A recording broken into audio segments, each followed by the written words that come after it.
Hello mga busing. So karon atong ipakita sa inyo ang mga biik nga atong mga nalutas last day.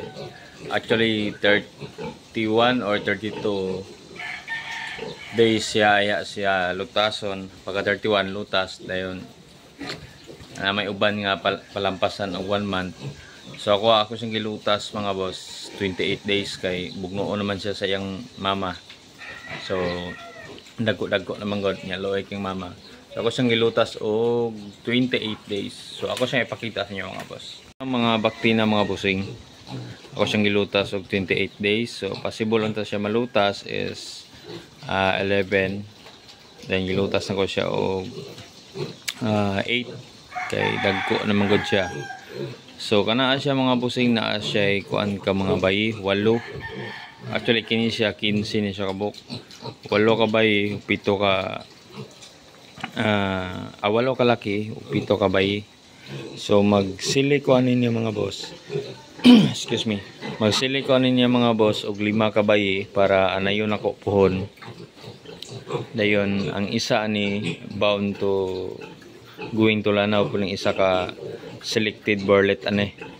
So by 14 pohon aya siya kuan sa tag-iya.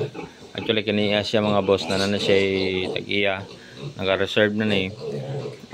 By kuan na siya 14 siya kuan kay napahimo ko magtangkal ang kuan god ang nagpalit. So paabot ra po ko sa iyang schedule nga iyang kuan. Kiniya siya mga busing humana ni siya vitamins, then unyong hapon mag-inject kuan niya og pamorga kay may naman sila mukaon. Pasalamat ra po ko mga boss kay wa gyud naglain-lain ilang tiyan kay na may uban bagong walay nga magkuan magbasa ang hugaw.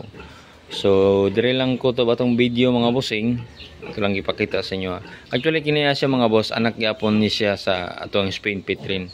So isuglag dugo ang bayi mo nang wala kay siya naliwat nga color nga kabang, puro siya white pero na mga polka dots ang uban. So dire ra ko to batong mga video mga boss. Abang-abang to sa next video na to. Ginagmay nga video. Then palihog kog like and share, then follow sa atong Facebook page. Ayings Vlog Official. So amping mga boss, amping.